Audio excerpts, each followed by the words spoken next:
because it scares me to death to lose it.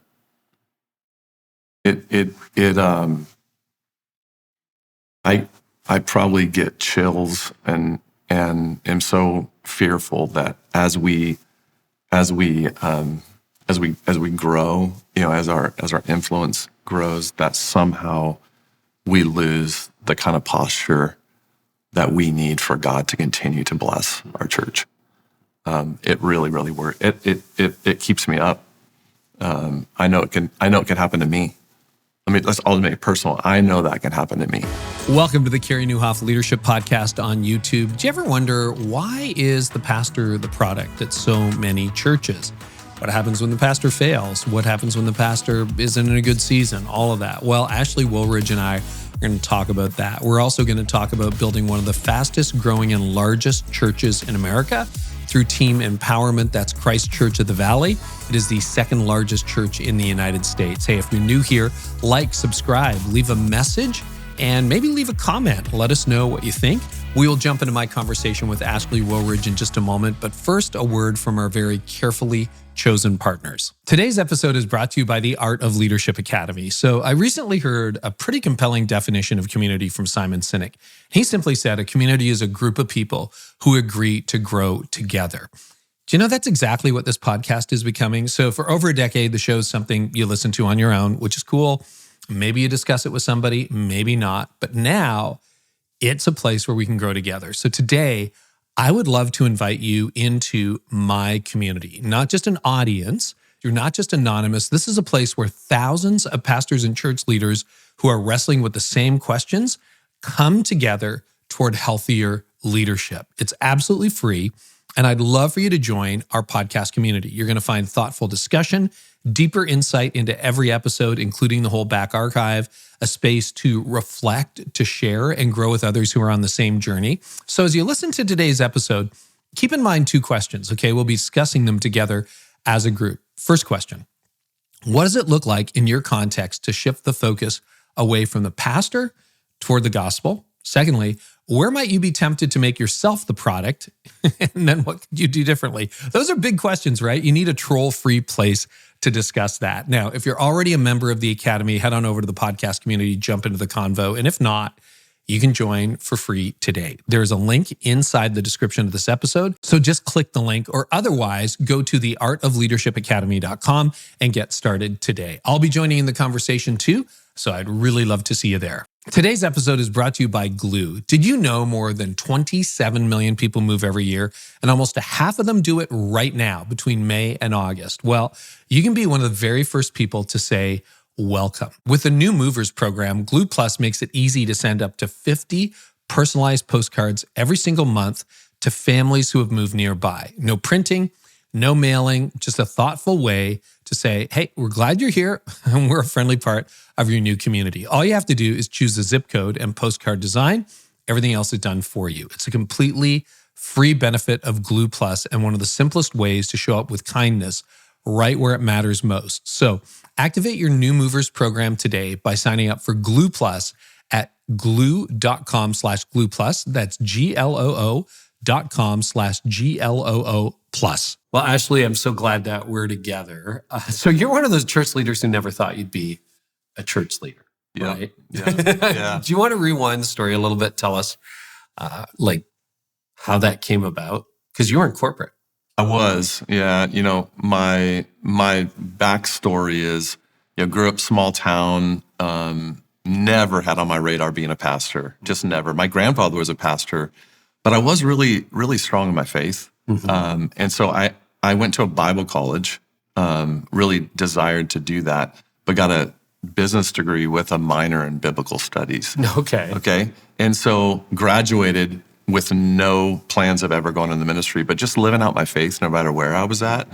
And I got passionate in a Bible college with actually understanding why some companies and organizations are crazy successful, some aren't, that became like this idea of like, why are some businesses so great? And it was kind of more focused on the business world at the time. So I wanted to go work for a great company. And so, you're floating resumes everywhere when you graduate. We just happened to graduate at one of the best times to graduate in the past, I think, 100 years, at the height of the dot-com bubble. And so that was what year? that was at the end of 99. Like, Literally right when everything was going to bust. And so I don't know if people remember this, if you were alive, some people were alive. I remember. But companies' greatest challenges at the time is they couldn't hire enough employees. I mean, it was a massive issue.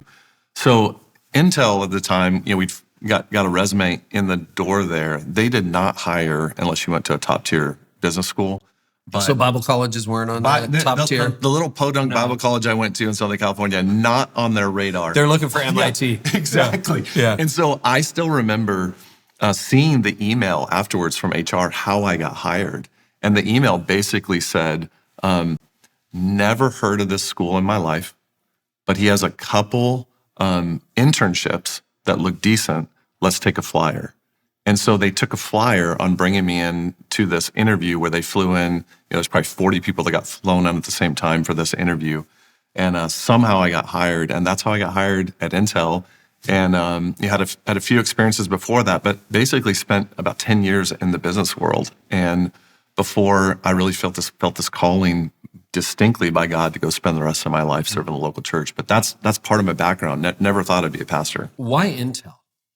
Well, I love the technology world. One, at the time, they were just one of the top companies in the world in terms of taking ground. This was back in 99. Everybody had Intel chips. When they were at their heyday. I mean, they basically almost had, they had almost had a monopoly on the market. So they're just, really doing well. And so I wanted to work for a great company because I wanted to learn, why is this company taking ground the way they are? And, to this day, some of the best leaders I've ever worked with, ever been around in my life, I got exposed to at that company. Was Andy Grove still there when you joined? Andy had stepped down. Okay. Right. And, a series of CEOs had come in. So Craig Barrett was there and Pat Gelsinger was there as, Chief Technology Officer, which, some of your listeners may not know of. Yeah, was CEO of Intel, just stepped down months ago and is now at Gloo heading up AI. That's right. Yeah. And, he impacted my life deeply while I was there in terms of what it looks like to live out your faith there. He's one of the best I've ever seen in my life at living out your faith in the business world, but deeply impacted by so many leaders there that shaped even who I am today. Yeah. If you trace that back, you've said it a couple times already that you were really interested in seeing why successful companies were successful. Yeah. Were there any clues in your childhood that would be interesting to you? Like, did you have a paper route? Were you an entrepreneur? Were you selling Coke at markup, like Coca-Cola, not Coke? Let me clarify that. Yeah. All right, Coca-Cola. Yeah. I mean, there are kids who sell popsicles, right, at a markup to their friends. Was that you, or like what led you on that quest? I think what led me on that quest more than anything is I actually grew up very much on a sports field. Okay. So I grew up on a sports field. My whole entire life, Dad was a football coach, played golf, baseball, basketball through high school, went to college on a volleyball scholarship. So I had experienced so many different teams and been on so many different teams and realized that there's makeups of teams that are so successful, makeups of teams that aren't.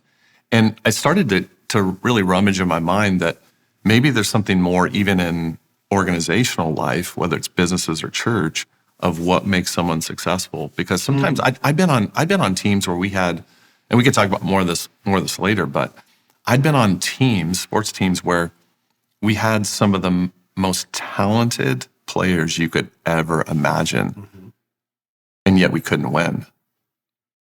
Then I'd been on teams where we didn't have as much talent, but had this extreme amount of teamwork, the ability of really working together, that we completely exceeded probably expectations of teams that weren't as talented. And I think this began to just spark maybe something inside me that, hey, there's something more here to understand, not only on a sports field, but in the business world, and then now in the church, of what does it really look like to win.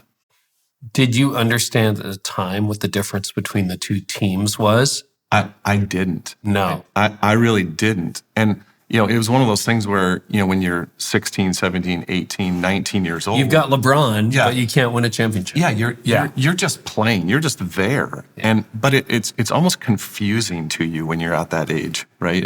It's confusing as an athlete to go like, this shouldn't be happening. And looking back on it now, what do you see? Now I see extreme clarity on what I now see, not only what makes businesses successful, but honestly what makes churches successful. Well, with those teams, what do you see even with those teams? So teamwork trumps talent all day, every day, and twice on Sunday.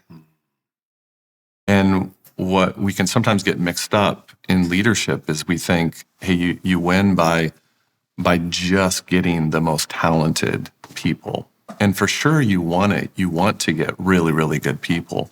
But what you need more than anything, and all the data, all the research, and everything, even when you look at the studies done by MIT, Harvard, others, it all proves out that teamwork is actually what allows organizations, and specifically churches, but any organization to win over time. Yeah, there is. I mean, I've read different studies too, Harvard Business Review, other business studies that show when you bring in stars, and even that's why the all-star games are so boring. Yes. Right? You have all this top talent in a league, but they don't know how to play together as a team. And the same is true if you try to assemble a team of outside talent as all-stars. Often it doesn't work. That's right. In the business context. Okay, so let's go to Intel. Intel is one of the top companies in the world. What was your role at Intel? You got promoted pretty quickly. I did. Yeah, I started as, kind of the low guy on the totem pole, and part of that story that I'll just add is that when my wife and my Jamie got hired at Intel as well, so we both got hired, and so our running joke for a long time was because we were hired with people that went to MIT, Harvard, Penn State. I mean, you name the top tier business schools, and then here we are with this Podunk Bible College we went to. I mean, I don't mean that Podunk. It's just small. It was not prestigious. Not a prestigious school. And, our running joke was, how long is it going to take before they find out how dumb we are and fire us? I mean, and honestly, every room I was in, I was the dumbest guy in the room. And I don't even say that. That's not I don't say that like self-deprecating. I say that more as a fact that I truly was not as IQ smart as everyone else that I was in the room with. I just wasn't. But started, in a really unique part of the organization. So Intel had a whole entire, call it accounting / number side of things. But then they had what they would have is almost like a strategic decision support group, a financial group that was designed to be a part of every business unit as a standalone group that helped that group make good decisions. So that's the group I got hired into was, hey, you're going to get connected with a very technical group of people, like someone who's designing the next generation of chips, or someone who needs to manufacture those chips. And your job and your team's job is to help them make good decisions based on good financial analysis, not just on what they think the next hot thing is. So this was so it's kind of leading up. You had to lead up from a financial perspective. Unbelievably. So you're 20. Yeah. So I'm 22 years old, right? So you start on the bottom rung, and you got your leaders above you that are doing a lot of the influence, and you're helping support that. But then I started getting promoted up to being the person that's in the room there, now trying to influence. But it was very much a role of influence, where you had to figure out, how do I use influence to help people see things they may not quite see? And looking back now, what great training! What great training to what we do now, which is trying to help people see something about God and what He gave us through Jesus, when sometimes they just can't see it, or they have so many barriers to it. So it was actually, looking back now, I kind of chuckle, but it was really good training. Do you know why they put you there? I don't know exactly. I think they may have seen that just maybe fit the skill set that I had.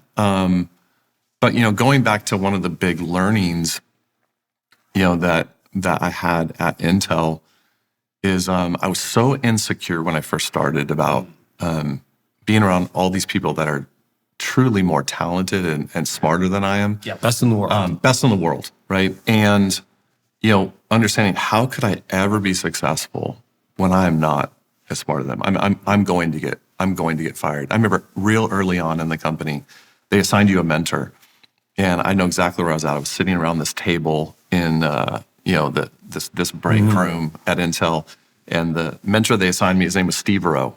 He's a vice president of the company at the time. And I sat down with Steve, and it became a defining conversation for my life and leadership. And what happened with Steve is I sat down with Steve, and I just asked him one question that was just burning in my heart and mind. I said, Steve, what does it take for someone to be successful at Intel? And what he told me changed the trajectory of my leadership. And it's almost like God knew I needed that meeting with him. And what Steve said is, he said, hey, when I was hired at Intel over 20 years ago, he said, almost everyone I was hired with was smarter than me. And I perked up. Almost like perked up. I was like, that's me. He said, but I've progressed so much better and got promoted so much more. He said, Ashley, let me tell you something. The most successful people in the world, it's not because of their IQ. It's because of their EQ. Now, when he said EQ, I'd never even heard that term. Yeah. I said, I think it was being forged. Daniel Goleman coined it in the 90s. In 1998, Steve handed me an article that is still my favorite leadership article to this day. Daniel Goleman wrote an article for Harvard Business Review. I was going to say it's the HBR article, wasn't it? In 1998, titled What Makes a Leader? Wow. And he talked about the importance of emotional intelligence over just your IQ. And so when Steve told me that, it set me on this trajectory of saying, okay, I have to learn to be not just, you want to keep increasing, obviously, your IQ and your skill sets and everything, but you really have to lean into this idea of, can you be really the most emotionally intelligent person?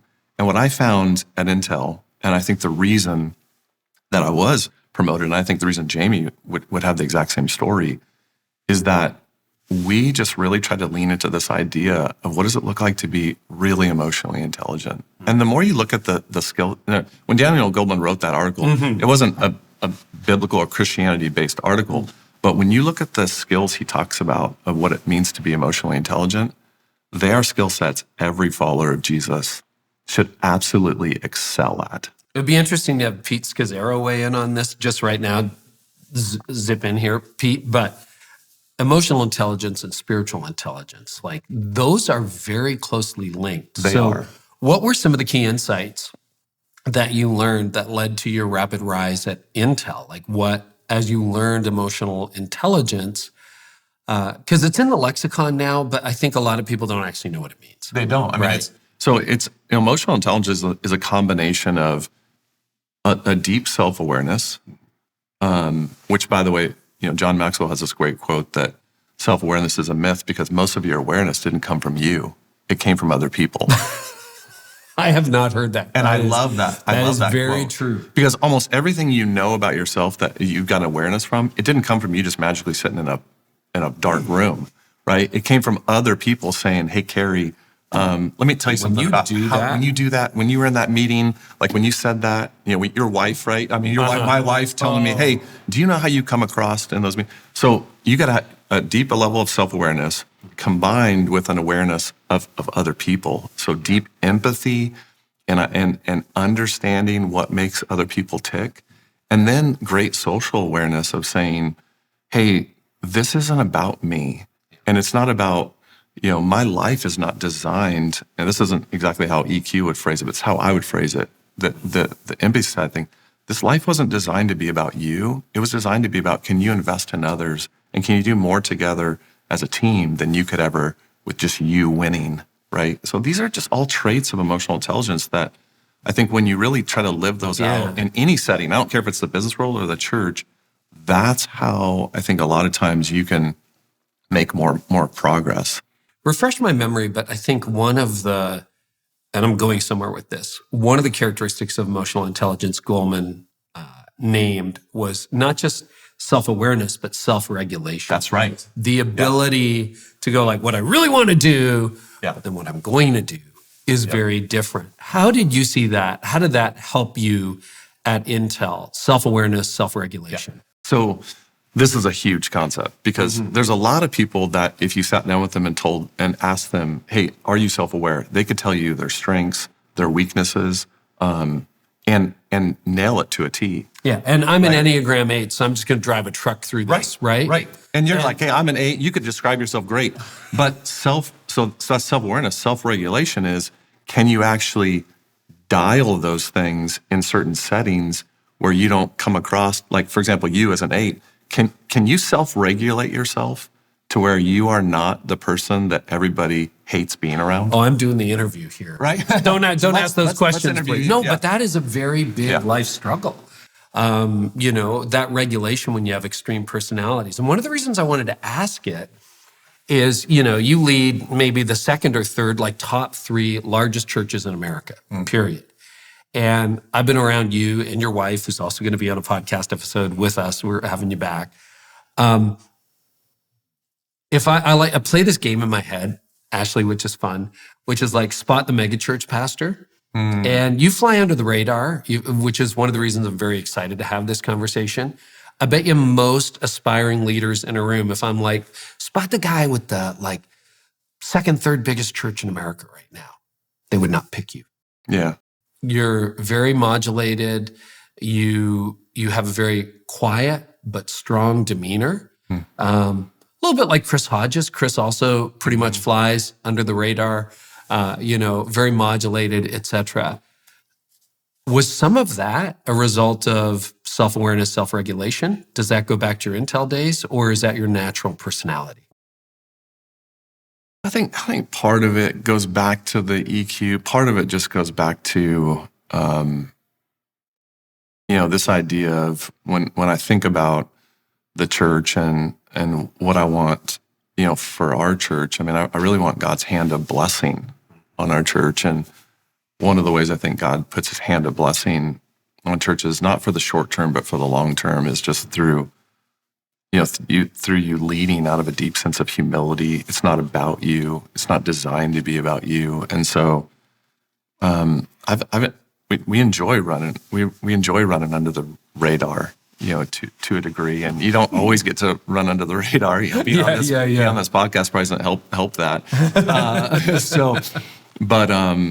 But really, we just want to make sure, and I say we, I think our team, this way, we don't ever want the church to be built on a personality, on me. It's one of the things I noticed from coming from the business world into the church is it's so much easier in the church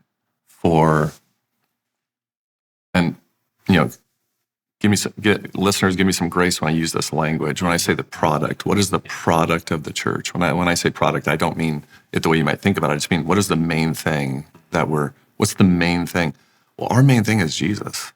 Like, we're trying to point people to him. What I noticed in the church is that where in the business world, it's so easy for you to have the product not be a person.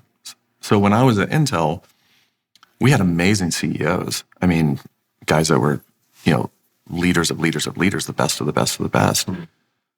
But when you thought about Intel, you didn't naturally think about the leader. You thought about the actual microprocessor. You actually thought about like what was inside that computer. That is the product. In the church world, it's so easy to just the way, obviously, with how we do church. It's not bad. It's just so much easier for when people think about the church. Like, they think about what's the main thing. They think about a person's name. They think about a pastor, and I think that's just really dangerous. We try to fight against it as much as we can, but I think that's really dangerous when the main product of the church becomes a name or a pastor versus, who we're really trying to point people to, which is Jesus. I think it was you who gave me that framing a few years ago that there is a problem when the pastor is the product. Yeah. You're the principal communicator. Yeah. We were here on the weekend, Tony and I, and you gave an incredible message. And you do live video to how many campuses? How many locations do you have? 18. 18. Now. Yeah. How do you guard against the pastor being the product when you've got 40 minutes of a 60-minute service on video across 18 locations? Yeah. First of all, I think it's really hard. I mean, it's really, really hard. Yeah. Because people want to naturally go there. And how do we guard against that? I think one, we do have a teaching team, and I really value that because I think I want people to understand that God's word isn't just communicated through me; it's communicated through multiple people here, and we're always trying to make sure that we are saying, man, I love that message last week from Mark, who's on our teaching team. I love that message, when Dave preached that. So we're always trying to make it about the team. So I'm going to go back to what I talked about even earlier. You're continually making it about the team. You're not making it about one person. And any chance I'll get, I'll use the chance right now.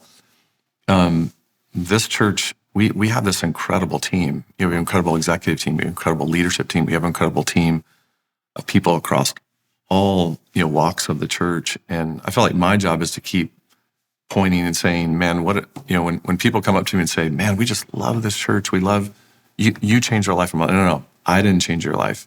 God changed your life. And by the way, what you love about this church is, number one, we have an incredible team of leaders, from campus pastors, to associate pastors, to kids pastors, to student pastors. And I keep pointing people to them. Aren't they amazing? And then we have this incredible group of volunteers at this church. I'm like, if you love anything about this church, I promise you, it's not about me. It's really about the team that makes really all of this, of what God's doing here. It's always about, you just continue trying to say it's all about the team. So when you say that, I'm going to be transparent here. Yeah. When you say that, I believe it. Yeah. I'm looking into your eyes. I'm watching your demeanor. And we've known each other a few years. I believe it. There are other pastors who might say the exact same words, and I'm not sure I would 100% believe it. What? And this could go back to Intel. This could just be what you've cultivated now over almost 2 decades here at CCV. What keeps you at the point where you're one of the fastest growing churches in the nation, one of the biggest churches in the nation? What are the disciplines, habits, realities that keep that real for you? Yeah. And the reason I'm asking, Ashley, is it's just so easy to get caught up in your own hype. Yeah. Like I've done it at times. It's very easy to do. So what are you doing discipline-wise or otherwise that keeps you as grounded as you can be in what you just said? Well, let me just get pretty transparent for a minute. Yeah. That I struggle with it as much as I think anybody on the planet. I mean, it feels good for people to, let's be really real and honest here. It feels really good when people are praising something that, the message, what you did, saying, you won't believe that changed my life. And it's like, oh gosh, but it's God's word, it's his spirit that's changing, but it feels good. It does. So I'm just gonna be really transparent. I think I can slip there, quickly, and I'm continually just trying to bring myself back. And part of it's talking about it, right? And admitting it to your team. And, I might say to our team sometimes like, hey guys, and that's why, you just have to be transparent about it, admit it, so that you have people around you that can continue to bring you back to center. I heard a quote a long time ago from a pastor I really, really respect about praise. Because sometimes it's the praise we get that feeds something inside of us that makes us think we're more than we actually are. And he said, praise is like perfume. You can smell it and be okay, but when you drink it, it makes you sick. Yes. And I thought that was really good, because when someone comes up and says like, wow, that message was so, it was amazing. It's like say thank you, but quickly divert to say, hey, this is what I think is really, really happening if your life's being changed. You're not drinking that praise about you, because we keep praying, like, I have this prayer every time I preach, which is, God, when I step up to preach, I pray you take my words and turn them into your words, because you're the one that can change people, not me. So if I believe that, then I got to be really careful when someone says, hey, my life got changed here, or they try to point back to you in some way, that you're always saying, no, you're diverting to actually who changed your life, and that's Jesus and his Spirit. Yeah. I think I'm guessing here, but I think maybe one of the other things that keeps you grounded is your marriage. And we have Jamie on. Gosh, you'll see. She doesn't believe my hype. She doesn't believe, it is so good to have a wife that does not think you are like anything of a victim. And she keeps me so grounded. She just brings me back to earth faster than anybody. And by the way, that's a gift. That is a gift. That is a gift. And I know Tony, Oh, Tony is the same thing. Tony would, yeah. She's really sweet, but my goodness, that spine is made of metal. Yes. You are not going to bend that spine. Yeah. And I love it and I hate it, depending on the moment, and absolutely respect it and adore it and need it. Mm-hmm. So a decade at Intel? Yeah, just under. Just under a decade. Yeah. What were some other lessons that you think church leaders could learn from corporate leaders, or even your time at Intel? I just had the 1 year where I worked at a law firm. Yep. I think about that every week, not every day, yeah. but there's so much I learned in that year in law that really, really helps. And then the 5 years of training and bar ads and all that stuff. But I think the church needs more of that cross-disciplinary learning. Yeah. And we're not a corporation. But my goodness, when you're dealing with 55,000 people on a weekend over 18 locations and rapid growth, there's a complexity to it that demands the most of you as a leader. So what else did you learn at Intel? Well, let me say this first too. I don't think there's leadership principles for the business world and leadership principles for the church. I think any leadership principle that works came from God himself. So there's just good godly leadership principles. And I think sometimes I was amazed how much those come out by leaders in, corporate America that I saw. So I'll tell you a few other, lessons I learned there that have really tried to let be things that guide my leadership here. I'll do one big one and then one that drills in a little bit more. Outside of, the teamwork aspect, the EQ, one of the big things I learned at Intel was that, as Peter Drucker says, culture eats strategy for breakfast. And, I think sometimes as leaders, especially in the church, and I hear it a lot right now, we get so consumed with do I have the right strategy? Do I have the right strategy? We're always looking for the magic bullet strategy that's going to allow us to take ground or break through a barrier or something. And listen, strategy is important. Yes. Strategy is crazy important, that you have a strategy as a church to how you're going to go about accomplishing the vision and mission God's given you. But I don't think we're talking enough about culture. And in Intel, I learned, there's a very strong culture there. When I was there at the time, I learned that the culture is what allows you to actually win over time more than even the strategies you have. What was the culture at Intel like? What did you notice? Very much, not hierarchical, very much not bureaucratic at the time. It was very much that, hey, you're going to be rewarded based on your results, not how long you've been there, not where you existed on the org chart. It was very much, let's let the best idea win. And that's, my mantra today. I'm like, hey, when I get around a table with leaders, guys, I don't want it to be my idea. Let's let the best idea win. That's the culture. This is a cultural dynamic though, right? Now, a different culture would be like, no, the guy at the top makes the call and you fall in line, right? That's a lot of church culture. Let's do that. No, we gotta let the best idea win. So really strong culture. And what I've seen in church, especially as you grow, is that you better make sure that you're investing a disproportionate amount of your energy and time in building your culture and the culture you want, not just into strategy, programs, what you're doing. Culture matters more than we could ever imagine. What cultural grounding are you attempting to do, or do you value here at CCV? Yeah, so we have a set of, obviously, values, and then we have a set of what we call fundamentals that are how those values play out in action. And what I would say is, man, as we've grown, we've spent more time investing in those and driving those into the organization than we ever have as we've grown. And the reason why is very, I'll get to some of those cultural values, but the reason why I think you have to do that is because as you grow, I'll just use myself as an example. Mm-hmm. I'm in less meetings where decisions are being made than I ever have been. I make fewer decisions now than I ever have.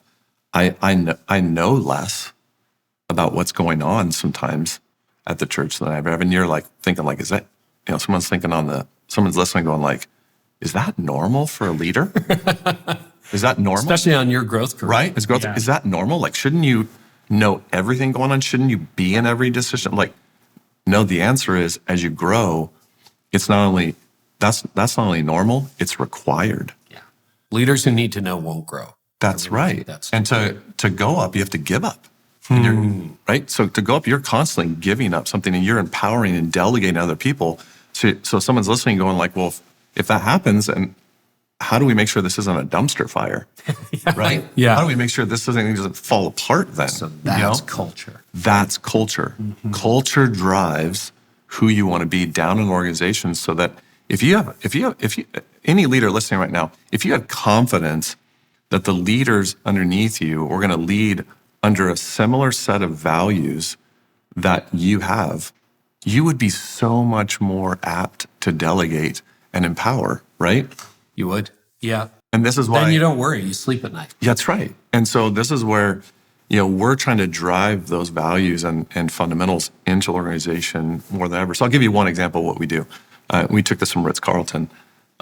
We have a set of our core values, which, a lot of people have up on the walls. That's fine. But how do you not just take values that are set from the top, but how do you build them from the bottom up? That's when culture takes root. And so every Monday morning, one of the leaders on our staff, it's not me, it's not even always our top level leaders. We take one of our values and fundamentals. It's about a 3-minute video that's reinforcing them. It gets sent to the whole entire organization. And the goal of every leader that week is to take that fundamental, and in their team meeting that week, they lead with it. Ritz-Carlton does this. They have their value. The 26 or whatever it is. And they'll every week they'll do that before they start their week. They get the whole team together, drive that in. So we're trying to do the same thing, just to say, how do we drive the culture that we want and keep reinforcing it? Because culture leaks. Yes. I mean, culture leaks faster than you could ever imagine. We were here Saturday, and you were kind enough to have Tony and I for dinner, and you asked us for feedback. Yeah. And you and Jamie have a word for the year that you're really hoping you inculcate as a value, but you didn't tell us what the word is. And I gave you all kinds of feedback. And I said, this is a very grounded, down-to-earth church, one of the largest in the country. But when we got there, you knew we were coming, and your assistant, Sheree, met us. But there was no VIP line. Paige offered to get us coffee. But there was a line for coffee, and we weren't cutting lines. So she went back later, stood in line with everybody else. And it was very down to earth. And I love that. I really, really love that. Is that something you're shooting for? Absolutely. So one of the things we say around here a lot is leaders are the example, not the exception. And so I don't care where you are. It doesn't matter if it's me, anybody else. We're designed to be the example, not the exception. So, when we look at our values, we want to have, this commitment to excellence in everything we do. We're always going to have heart for evangelism. We're going to have integrity. We have radical generosity. We have already talked about this. We're huge on teamwork. Mm-hmm. But as we unearth some of those things and say, okay, what does that really look like played out on a day-to-day basis? That's what we just talk about a lot. And we talk a lot about, our word for the year this year is the word posture. And we just felt like as we've grown, we want to keep a deep posture of humility, dependence on God, and teamwork. It shows. Well, we're trying, just trying. And I give a lot of credit to, that's a lot of credit to a great team and a lot of leaders that are out modeling that. Why did you pick that? Why is that so important? It's come up as a recurring theme. Yeah, because it scares me to death to lose it.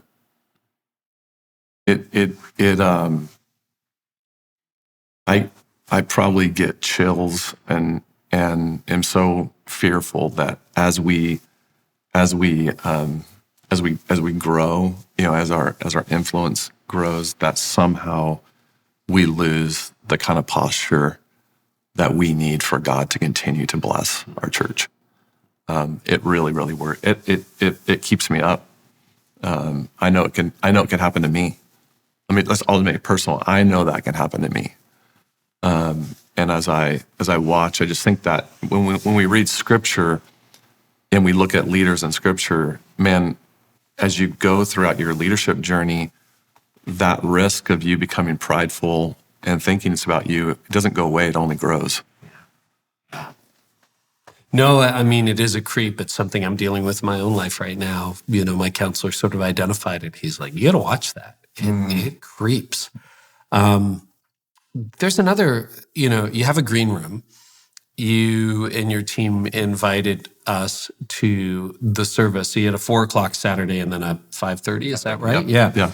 And you do a debrief between. So the only way you use your green room is you have a team that meets you and says, here's what worked, here's what didn't work. So it's a message review of the first message. And you just sat there and took notes. Yeah. You didn't disagree, you didn't push back. It was like, thank you. But you also, after the service, make it a point not to be in the green room. Is that right? Right. Yeah. Right. Tell us about that. Yeah. Well, the feedback session we do after the first service I preach, I value so much because everything we're doing around here is about the team. It's all about the team. When I put together a message, it's already very much team-oriented, where I'm writing the majority of it, but I'm sending that to a group of people to really So they've already given you feedback. Pick it apart. Tell me. And there's never been a message I've written that hasn't gotten better. Not one, because of that feedback.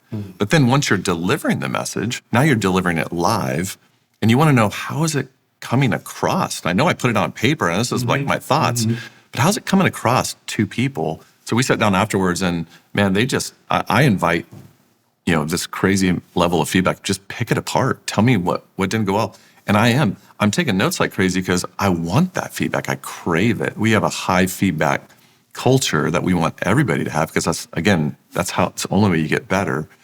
And then, once I get that feedback, I don't want to stay in a green room. I want to get out and be around people, because I want to not only hear what God's doing in their life and potentially how it impacted them, but just that's life-giving to me, to not sit back. I want to be out with people. That's what we're about as a church. And then I don't teach live on Sundays right now. That allows me to travel around to some of our different campuses and be with people there as well too. Not ever to get on stage. I don't like getting on stage. It's really just to be with people and then to thank our volunteers.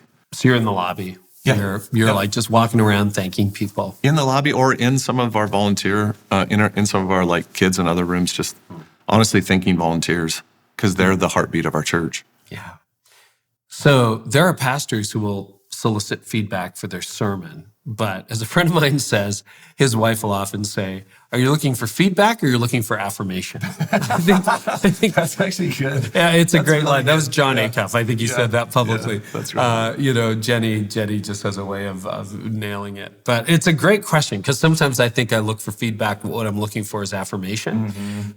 If you have a high feedback culture, how do you let the staff know, hey, no, I'm really looking for feedback here, not affirmation? Yeah, I think one of the key ways you do that is when they give you hard feedback, you you affirm that. You say, thank you so much. That's what I'm looking for. Don't ever hold back. Don't ever let. So you're valuing, even when I give you the really hard feedback, that they're thinking in their mind, like, if I say this, am I gonna like somehow, be looked down or get in trouble? So you're really trying to give them the feedback that way. Somebody had to be first, though. Yeah. Right? Yeah. Like Yep. if because you weren't the founding pastor, Nope. you didn't set this up. I don't know what the culture was like beforehand, but a lot of people watching this, they're younger leaders listening. They're afraid if I do that to my boss, I'm going to get fired. I'm going to get killed. Yeah. So how did you learn to, because I found I try to do active feedback, but my longtime assistant, Sarah, told me at one point, she said, I had to ask her like 10 times Yes. before she was like, oh, you're serious. Like you really want to know. Yeah. Our founding pastor, Don, he was incredible at this. Really? He really was. I mean, I did learn a lot from watching him. He was constantly asking for feedback and really modeled, give me the hard feedback. Don't give me the easy stuff. And, we can say hard feedback in a really kind way. And I think we have a culture where we can do that, right? So you want to say the hard feedback in the right way. So it's actually taken well. So you had a little bit of a leg up when you did. came in, but you could change that in a heartbeat. You could just yell at somebody or fire somebody. That's right. It's dead tomorrow. But Intel was a crazy high feedback culture. Okay. I mean, beyond what you could ever imagine. Really? So you can walk into a vice president or CEO's office and just tell them what you're thinking? Yeah, you're getting crazy high levels of feedback, and then they're inviting that to you as well. Wow. So the culture there was just, it was one of the highest feedback cultures I've ever seen. I'm not sure we're there yet to that level. Yeah. Well, it's like even Netflix more recently, radical candor. Yes. Right? You want that kind of radical candor. How did you make the leap from Intel to ministry? You felt a call? Yeah. What was that like?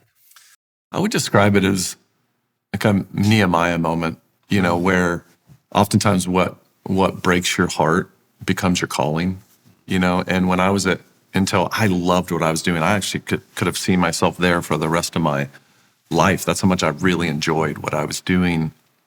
But as I was experiencing Intel, and specifically as I was experiencing some of the leadership development I was getting there, they sent me back to get, Jamie and I both to get our MBAs.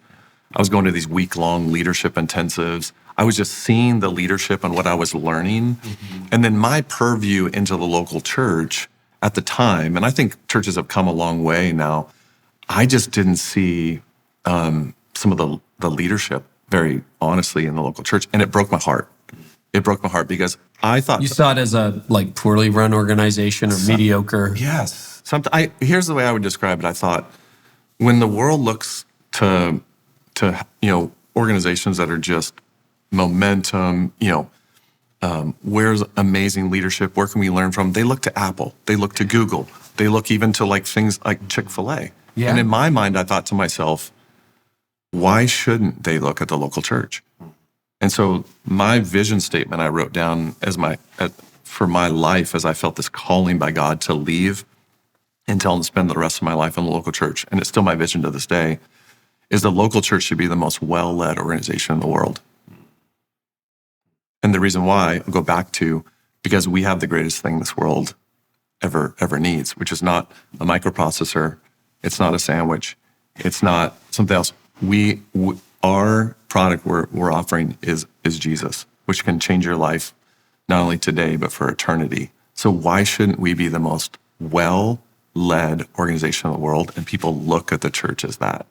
And we're not there. So when I say we, I mean CCV. Yeah. We are not there. I don't even think we're even close, but that's the goal, is to continue to be let's be so well led by biblical principles that, man, people say. So that's what broke my heart initially. And so I, got to this place even with Jamie where I said, I just knew I'd be disobedient if I didn't make the leap. And so, I made the leap, and I've never looked back. Yeah. Was the first assignment here at CCV? It was. Yeah. Yeah. And you became executive pastor. I did. Yeah. So, when when I was looking at where I was going to go into local church, I had a couple different options. CCV at the time, we were living somewhere else, so we weren't a part of this. Yeah, church. were you Bay Area? No, we were here in the valley, but the valley's really spread out. So we were in the east side of the valley, and CCV was at the time only in the west side. And so when Don sat down with me, our founding pastor, and said, "Hey, I think you should come be our first executive pastor," my initial answer to him is I said, "No, I wouldn't do that." And the reason why is because what I knew about leadership is, the church had never had an executive pastor before. And, in my leadership mind, I thought, hey, bring in someone from the outside, inside to be the first executive pastor, maybe not the wisest move. And he just kept saying, well, just pray about it, just pray about it. And so I told him kind of on a whim, I just said, hey, the only way I'll pray about it is if you agreed that if I did take that position, that I wouldn't assume the position for 6 months, but you give me 6 months to just go work in every area of ministry and meet with every person on staff and just go serve in those areas before I ever assumed that role. And he was kind of like, sure, whatever. Yeah, you can do that. I don't care. Just pray about it. And so as I prayed about it more and more, God just kept kind of leading us more and more here to CCV. And so that's what I did when I came in. I was the church's first executive pastor, but I didn't assume the role right away. I took some months. So you worked in kids ministry, guest services, student ministry, housekeeping, operations. I'm fixing screws on the door in the auditorium with one of our operations guys. Right. I'm in our student ministry, like just learning, and then I met with every single staff member. We had about, and how many staff did you? I think we had around maybe 75 or 80 staff at the time. What made you do that? It's just my leadership. That's my leadership intuition or style would be not positional, not to be a positional leader. So not to step in and assume, hey, I'm the executive pastor. I've got all this experience. Everybody gather around, like, listen to me. I mean, that doesn't work. Mm-hmm. That leadership style does not work. And that's how so many of us have almost like been taught or somehow viewed. Yeah, especially in the church. That's how you lead. Yeah. You come down from the mountain and you say, this is what God told me, and like, everybody get in line, let's go. Yeah. And like, no, we need to bring people along. How did you know it didn't work? I'd just seen it. I'd seen it at Intel. When I was at Intel, that's all that experience. I saw some of the most brilliant, I'm talking Mensa level smart people at Intel fail miserably. And it was not because they didn't have the acumen or the smarts. It's because they didn't have the leadership, emotional intelligence, everything that goes into what makes a great leader. And so that was just kind of, I saw it like the hard way. I just watched it unfold. And then I saw the opposite. I saw what happens when you try to lead really well, even when you may not be the most talented person in the room. And that shaped me deeply to this day. So I don't want to make this a critique about Don, because when you come in, and I've never met Don, that kind of thing, but you clearly had some ideas about what was broken in church leadership. You had this vision, right, that you wanted to see the church become the best led organization in the world, et cetera. So speaking of church in general, and maybe with some specific application, what were some of the things you knew had to change? Yeah. Well, first of all, I think Don did lead really well. Yeah. He was you think about starting in a living room and building a church. And it was running how many people when you joined? About 10,000. Yeah, about 10,000. And that was what year? 2000? That was in 2007. Yeah, that's huge. Yeah. So I think he did. I think what the church does really, really well, like positively from a leadership standpoint, that I think I observed really early on, is I think we really try to care for people. I think, having an emphasis on prayer, I think I see a lot. I think as organizations grow, sometimes the skill set needed for an organization that's really small, your leadership has to morph and change over time as it grows, right? So, some of the things I saw, just across the board is, oftentimes there's a lack of clarity. There's a lack of like, are we really clear where we're going? There's a lack of goal setting. Are we shifting people back and forth just like crazy off the whim of like, what's Read this new book, changing everything, tomorrow, let's go. I think, at times, I would say that, man, we had sometimes great vision, but not the systems. And, the James Clear quote, you don't rise to the level of your goals, you fall to the level of your systems. Yeah. Sometimes we're really weak in the systems that are going to support what we're going to do. And then other times, I think just from leadership, we're not engaging with the team as much. We're making it too tops down. Mm-hmm. And what that does is what I would say to every leader here today, whether you have a team of 4, 5, 50, 100, there's latent energy in your organization at all levels. Mm-hmm. And your job as a leader is you need to release that latent energy to all of its potential. But you can't release that latent energy unless you're not getting empowering and delegating, pushing decisions down, and really empowering people with the right culture to make decisions. That's how you release the latent energy. What were some of the first moves you made to release that latent energy? I'll tell you one of the first moves I made. I was the first executive pastor. I was a single executive pastor. And within 6 months, I went to Don and said, if I stay as a single executive pastor, I will bottleneck this place. So one of the first moves we made is I went and said, we have to hire another executive pastor. Wow. And we did. And because what happens, I'll even, put it on me. What happens is, with a single I think, and this is just my opinion, and a lot of people can disagree, the church, as you grow to a point, you got to make sure that no one at the top is going to bottleneck, decision-making and growth. And for me personally, I was looking at, we were at 10,000 at the time, a fairly large staff. If I looked at what I was doing, it was not only all the operations, finance, HR, and then every single ministry area we had as a church, right? From, weekends to kids, to students, to special needs, to we have a budding sports ministry, this huge sports ministry we run. I thought for me to oversee and do all those really, really well, not at 10,000, but let's grow 20 and beyond. I think that's beyond my skill set as just one person. Mm-hmm. So we brought in someone as another executive pastor. He took almost all the operational side of the church, and I just kept the ministry side of the church. We ran that way for a while, and then we morphed from there. Now we have an executive team. But I would say the focus on making it about empowered team members, not only at the top, but everywhere, that's one of those big things that releases that latent energy.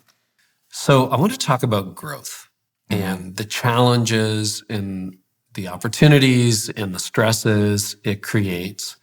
So you became lead pastor in what year? 2017? 2017. 2017. Yeah. You step in the lead pastor role. Talk to us a little bit about that process. Because, at Intel, you weren't giving talks every week. As an executive pastor, you're more of a behind-the-scenes role. Yeah. What made you feel like, this is God's calling on my life? Yeah. So, when I morphed from my executive pastor role in 2007, to more the ministry side of things, I did start teaching and joined our teaching team and started teaching a little more. So, and Intel actually provided me a great experience on the communication front too, believe it or not. Yeah, it really did. Yeah. Okay, how so? I don't know if I've ever probably told these stories much, but, Bible college gave me some, basics. But when I was at Intel, that role of influence role, my whole role, I was doing presentations in front of large groups of people all the time. Really? Almost every week. Like slide decks, that kind of thing? Yes, but it was in an environment where typically what I was presenting was not exactly what everyone wanted to hear. Okay, say more. So because again, my job is to help influence whatever business unit I'm attached to. And oftentimes I'm trying to influence them to look at things a different way that they don't always want to see. And so I have to learn how to present in a way that is influential, is winsome. And so what were some of the principles you figured out early on? So, you figure out how to structure a presentation, right? Yeah. Where you're not, you're not, I remember early on, we do these trainings where you're getting trained as a presenter, especially, and just saying, hey, don't lead with like the hardest thing right up front, unless you think that group's like really, really receptive to it, right? You're going to put that in a way where you're going to lead them to this. So, you even learn that. I even learned that in the business world. Then you start teaching and you're like, hey, how am I going to structure this talk in a way that I'm taking God's word and maybe something a little tough from God's word, and how can we open hearts, like as we're so that they're ready to hear the tough stuff. Yeah, exactly. Okay. So that was helpful, but the transition. And I want to make sure I answer your question because we get back to, but getting to that point where Don came to me one day and said, because it was not on my radar to be a senior pastor. I wasn't planning. That was never. So on even my when radar. you were XP, it wasn't not at all. Like, hey, one day, not one at day. all. No, I didn't. Again, my vision is I just wanted the church to be. I was really cared about the church being like well led. So you got tapped on the shoulder, or what happened? Did. Yeah, I got tapped on the shoulder, and Don came one day and said, hey, I think it should be you. We'd had a few other people we'd looked at that had not quite worked out. He came one day and said, I think it should be you. And I was like, I don't think so. I was like, that's something I would have to, because it wasn't. That was not on my radar. Yeah. So the first thing I did when he tapped me on the shoulder, and again, it was this, hey, just pray about it. I said, that's going to take a lot of prayer. I got on a plane and flew solo to Israel, my favorite place in the world. Spent a week in Israel just praying on a rooftop in the old city of Jerusalem, looking out over the Church of the Holy Sepulchre and the Temple Mount. And I just sat with a week praying and asking God, is this something you would want me to do? Not even at CCV, just in general. Do you want me to be a senior pastor? Yeah. And then I felt like God gave me an answer there, like, yes, you could be. Not that I had to be. It was an impression, or like what? Yeah, it wasn't, this wasn't a voice in the night or clouds parting type thing. It really was an impression. It was kind of felt like, hey, my life is a stewardship, and God, is this something that you want me to steward next? And I felt like God was like, yeah, I think you can. Not even that I had to, but that I could. Then the next question I was trying to answer was, should it be at CCV? Yeah. Should that be here? And the way we approach succession is I started reading every book I could on succession.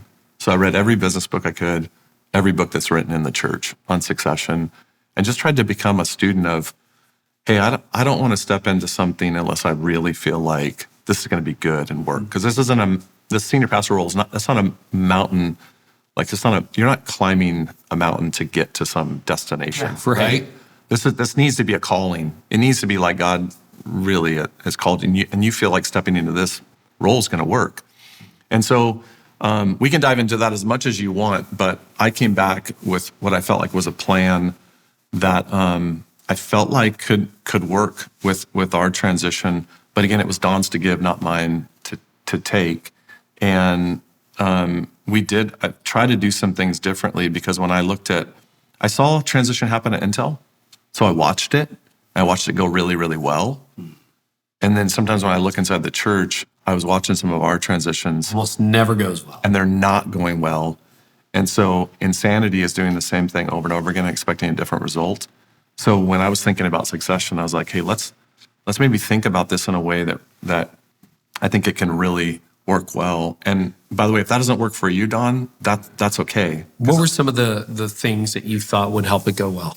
I think part of it is the timing. I think sometimes we might drag these out too long. Yeah. In the corporate world, it's pretty short. It is, because what happens in the middle of transition, if you're not careful, is it actually slows things down.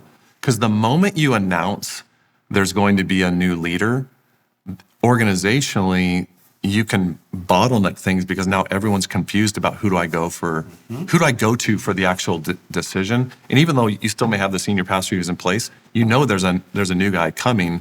So it becomes this weird dynamic organizationally, and that can actually slow down momentum. Yeah. What was the window that you and Don agreed on? So we agreed on a pretty short window. So it was less than a year from when we announced to when it happened.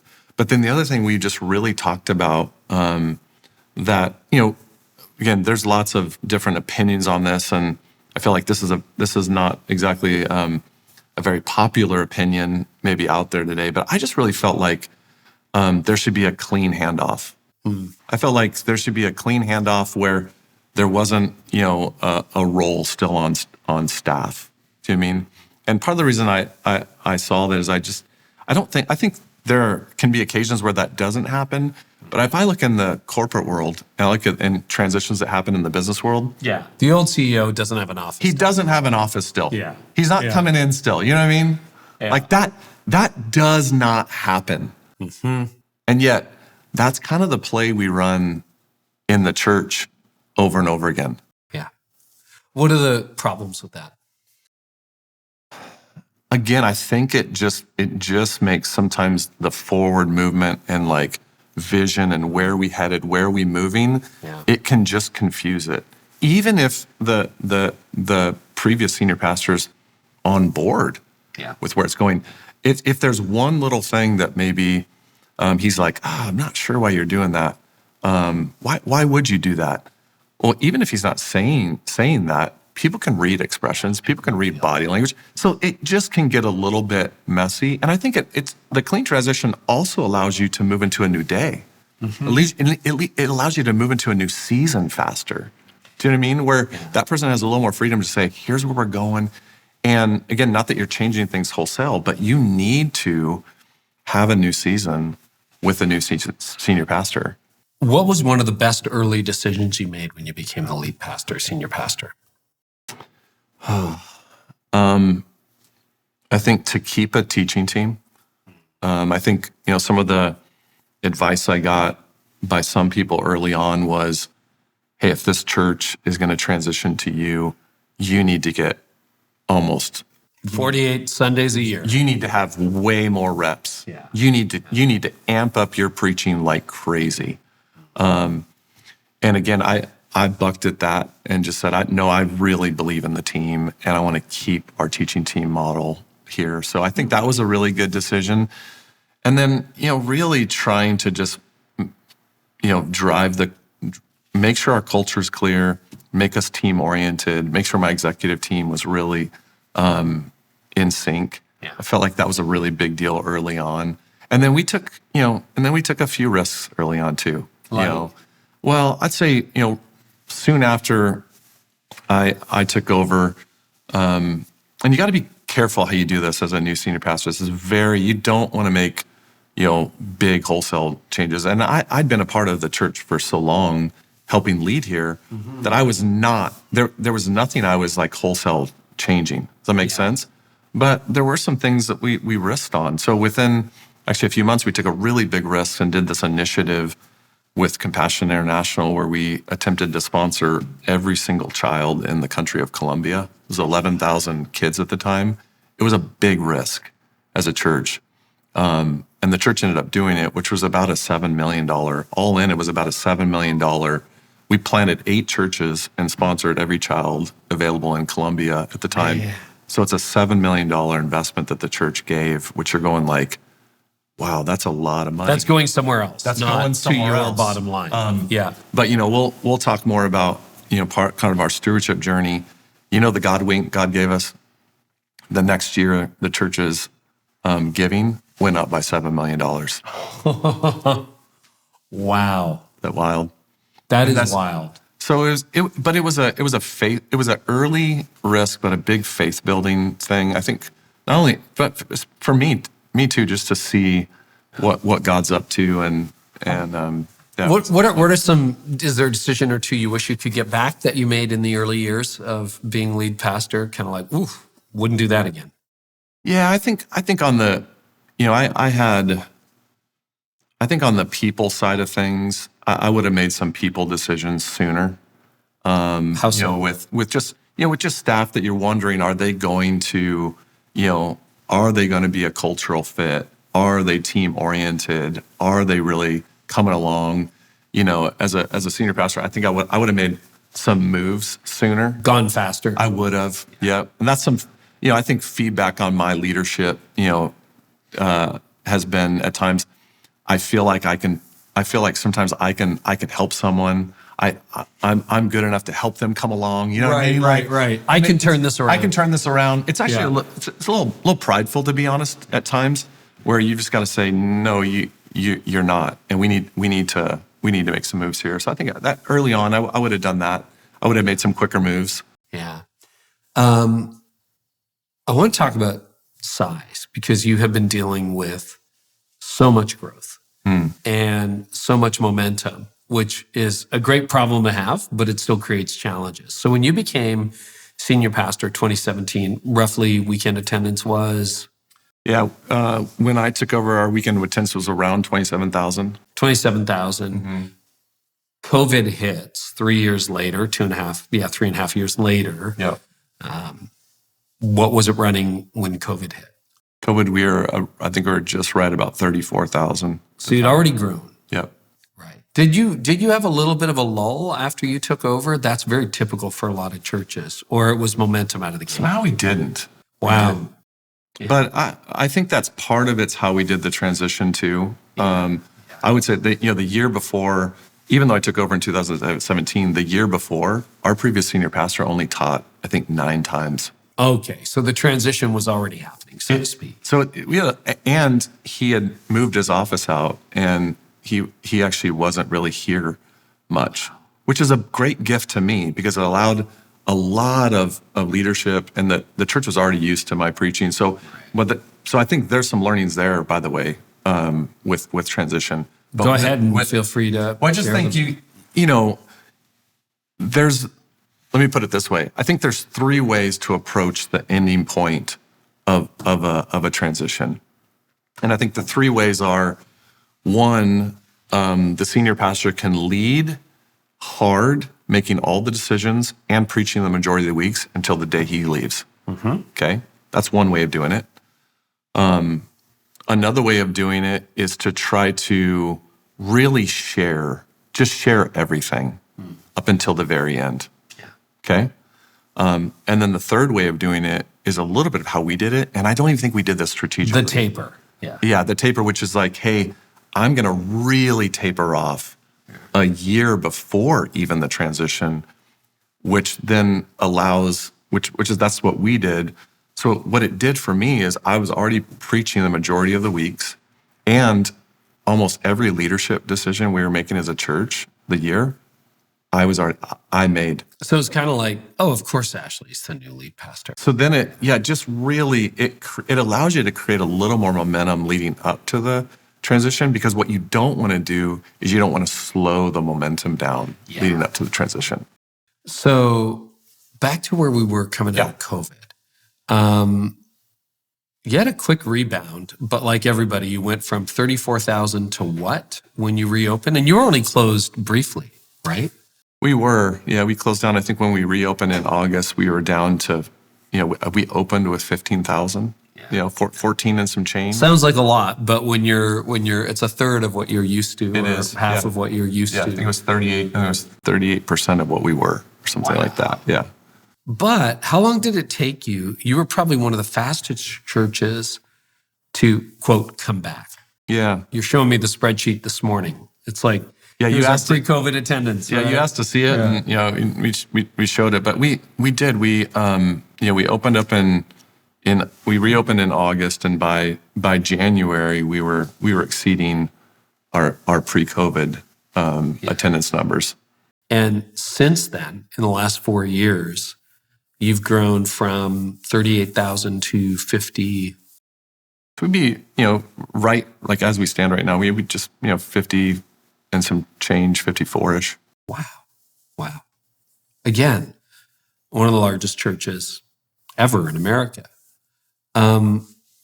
What are some changes you've made? Because you didn't come back the same. You made some strategic decisions in the last few years that, apart from the Holy Spirit and God's sovereign grace, maybe has helped with the quick rebound and an approach to ministry that 2007 is not the same as 2025. And, 2017 is not the same. That was 8 years ago. So how are you helping the church as it grows really embrace what God is doing in this moment? Yeah. I mean, I think for sure I want to make sure that I wouldn't feel good if I didn't say this, that we really feel like, man, we give God the glory and credit, and it's his Spirit that's moving, and we can't fully explain that. I think we're trying to do everything we can to still be, what do we need to do? What strategies do we need to have in place? I'll tell you one big bet we made in the middle of COVID that was a little counterintuitive at the time. If you just go back, when COVID hit, there was a lot of conversations about, hey, maybe everything's going online. Maybe everything's going to stay online. Maybe everyone's going to work from home the rest of their life. And with church world, it's kind of like, what do we do here? It was very confusing. It was. It was very confusing. It was very emotional. And emotion is sometimes the enemy of good decision making. So we got to go back to our values. Okay, what do we value? One of our big values here that we've had for a long time is community. Not just the content we offer. And you've talked a lot about this, that, in the past, content was scarce, community was abundant. Now we're almost in a place where post-COVID, it's like content's everywhere. And by the way, over COVID, content was everywhere because everybody went online. You get content anywhere. Yeah. Right? Community just went to zip. It did. So over COVID, what we bet big on was we've always, as a church, not only had community groups that meet during the week that do community, but we prioritize doing community on the weekends as well. So when you are here, on every single one of our campuses, we have environments that have chairs and tables and environments where people can get food. A huge coffee. Food court. A huge food court. So we want people to do life and community here on campus. We've always done that, and it's been great for us. Over COVID, we made a big bet that was not going to go away, but it was going to be needed even more. Yeah. And so we doubled down.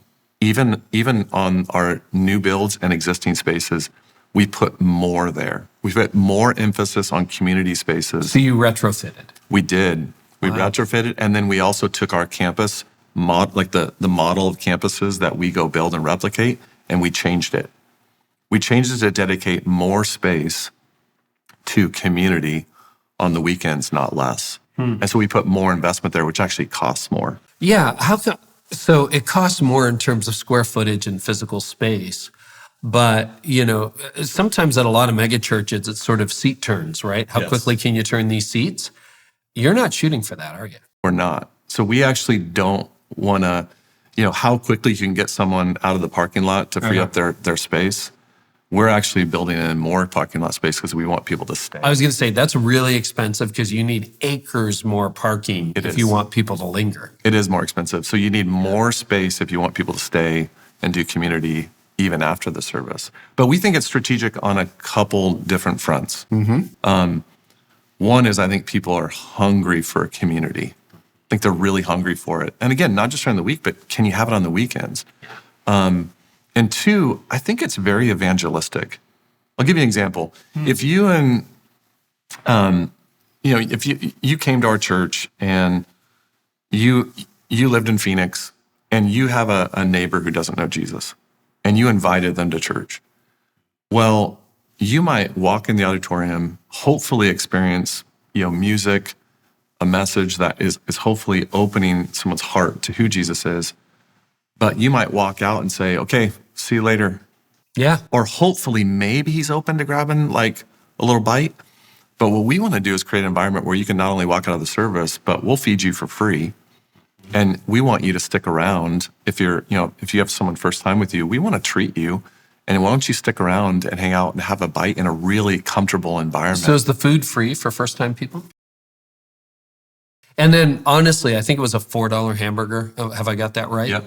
Because I had a burger, you and Jamie had pizza. Yeah. You're basically selling this at or below cost. We are. We lose money on our food because we're trying to create an environment where it's the best. And It's almost like the $1.50 Costco hot dog kind of thing. It is. And the food, we've invested a lot there, so the food's good. Yes. The food is actually good. Yeah, it actually was good. And so we actually want you to, this is the best deal you can have for your family in the Valley. So if you're going to do lunch after church, just do it here. That's right. Is the philosophy. And, if you haven't been there, you got to think about this. I mean, I haven't got your whole campus memorized, but don't just think of a food court at a mall. Yes. No, not that at all. No, it was like lots of spread out benches and tables and umbrellas and places just to take your food and eat Grass wherever. for kids to play. Grass for balls kids out to there, play. Yeah, there were kids it's almost like it's sort of resort-like, and you guys have the climate working for you, Yes, not against we you do here have in that. Phoenix, Yeah. which is nice. But there were kids, I left maybe 2 hours after the service, and there were still young families kicking around a soccer ball, throwing a football, just easy, almost think pickup games. I don't know if you have cornhole, but it felt like that kind of vibe. We do sometimes. You do? Yeah, we do sometimes. Where you were it wasn't serious, but it was just like, you want to throw a football, you can do that. You want to kick a soccer ball, you can do that. You want to just let your kids run around, you can do that. So that's more acreage, more parking spots, selling food at a loss. Yeah. All to create community. But it's all to create community. And let's take it back to, let's make it biblical. Yeah. Let's make it spiritual for a sec. So in the book of Mark, almost all Jesus's interactions happen around a table Yeah, you're right. because something special happens. Again, we talk about all the time, not in a row. Things happen around tables and circles. And for sure, we want people to have those environments during the week. We invest so much in our small group ministry. It's like our number one goal for people to get into a small group.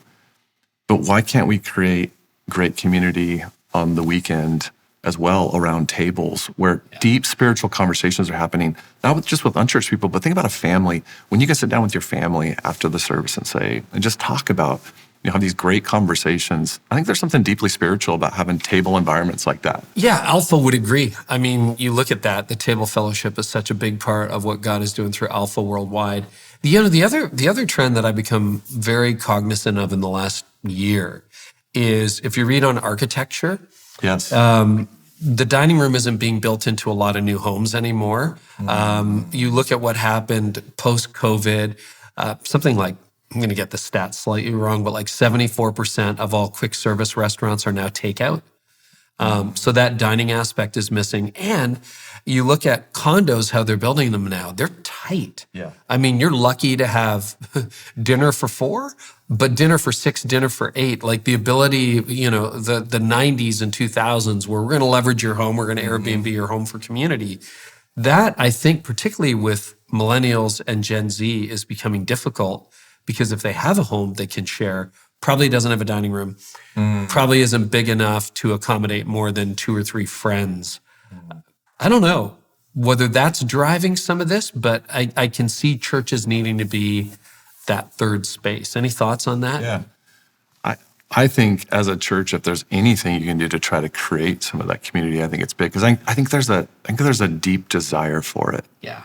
I think God hardwired us for community, and the idea of just coming on the weekends to just get content without the community, I think we really have to think about that. And Right, because I can get that online and I can watch it live or on demand. you can, and again, I think you'll feel something potentially missing. I think, but I think there's a lot to think. I think there's a lot to think there as church leaders right now. Or how are we creating community? Maybe that's the big question. Yeah. How are we creating community? That is a great question. Any other shifts you've intentionally made in the last few years to respond to how everything's changing? I think we already talked about culture, how much we're investing a disproportionate amount of energy there. I'll ask you this point blank. Yeah. Is video teaching going away? I get that question all the time. Yeah, I don't think it is. Yeah, tell me why. I think, and I can just use our context, choose our context, but I think people are not uncomfortable engaging as long as it is a really engaging environment with a community feel. So when I look at all of our 18 campuses, actually, and I'll put it this way, even at our broadcast campus, I only teach live 2 out of the 5 services. 6 services, because we have a Monday night as well. Yeah. So you're on video. Video is everywhere. Video's everywhere. But I think we need to I think one of the things I sometimes ask myself is, at what point did we define church as a 30-minute message? Mm-hmm. Church is, the ecclesia is so much more than just a 30-minute message. So if the 30-minute message is on video and it's really dynamic and it helps drive, some movement and momentum we want in the church, let's help create a better apologetic or theology for people that church is not just that 30 to 40-minute message in the weekend. It's not. There's so much more. And that being delivered by video to a lot of different campuses that we can keep it consistent. We're still seeing a lot of success in that. We don't see that. I don't have any indication that's going away. Now, I think we've got to be students. We've got to keep watching and seeing, but we're not seeing that go away right now. And even when I'm teaching live, when I'm looking out, almost everyone in the audience has their head turned looking at the screen. Oh, it's a huge screen. And right? You use it very effectively. It's really interesting to see how you use the wall and then the side monitors. I think you're doing a great job with that. I know we have kind of a part 2 because your wife, Jamie, is going to join us. Yes. I do want to talk about radical generosity. Is it all right if we park that for the next conversation? Let's do it. Do you think that'll fit in well with the next conversation we're going to do? Because I think that's something you both embody, because I've heard you talk about it, but it has also become a defining characteristic for CCV. Well, I would say if you wanted to get to the heart of who we are, like everything that drives us, that's actually what it is. Radical generosity. It is. Yep. Okay. Yep. We'll deal with that next time. Is there anything, before we kind of pivot to the next episode, that we didn't discuss that we need to discuss today? I don't think so. The only thing I think, I'd flip the tables on you. You can cut this out if you want to. Okay. I've been blown away listening to your podcast, how amazing you are at being an interview. Tell the listeners some secrets of how to be a great interviewer, because I want to know. Well, first of all, have a great guest. That really helps. I've got 23 questions. I apologize. I think I sent you 45 questions last week to prep, and you prepped. I didn't look at my questions at all. We just had a really great conversation. I don't know whether I ticked whatever boxes I created. I will use my questions sometimes, but I just found we had a very natural conversation that went in some really interesting directions. And I think, honestly, Ashley, I sat in the back row for so long in my leadership as a young leader, wanting to raise my hand, wanting to ask the questions, not having access. So I'm kind of like just following the curiosity trail, my curiosity trail, but also the curiosity trail of people watching and listening, and trying to make sure that I tick the boxes of things I would want to know that I find interesting. I wish it was more complicated than that, but that's what I do. I think you're one of the best in the world. I think anybody wanting to grow in that should be listening to the Carey Nieuwhof Leadership Podcast. Just stay curious, man. Well, thank you. Curious. It means a lot. Ashley, people, you're on social media. CCV, tell us some points that they can find you and CCV online. Yeah. ccv.church, we have CCV all over social as well. I'm probably most active on Instagram if anybody wants to engage there. Yeah. Can I also say something cool? You were kind enough to give me a golf shirt, and a really nice one, by the way, which you sell at almost discount, right? It's Travis Matthews. We just sell it at cost. You sell it at cost. Yeah. So, I mean, at the place I was staying, they had Travis Matthews. We went shopping. There was a store. So it's probably a third, 2/3 of what you would pay. Yeah. But you said it was CCV wear. And I was looking for it as I was packing today. I'm like, where? And then very subtly on the sleeve, it says CCV. Yeah. Almost to the point where you'd have to know it was there to see it. Yeah. And same with your sign on the way in. You got a big like Easter, because this is pre-Easter that we're filming this. But it's pretty muted. Your branding is pretty muted. Is that intentional? I think on the shirts it is. We want to be careful how much that like screams. But no, I think with our other branding, with the CCV symbol, if you've ever seen it, is really unique. It is. It's cool. And we like that. We like that. Yeah, it is. It's people. It's all about people. And it's we like having that out and about. I think it just drives some curiosity with people. Like, what is that? And then they can say, oh, that's a church. So, yeah, that's cool. Anyway, well, people track with you online. Thanks. And then make sure you're watching, listening, because we're going to do another episode. The very next one that shows up on your feed is going to be Ashley, part 2, with his amazing wife, Jamie. And we're going to talk about being couples. They both worked at Intel, and more of the story here. So don't miss that.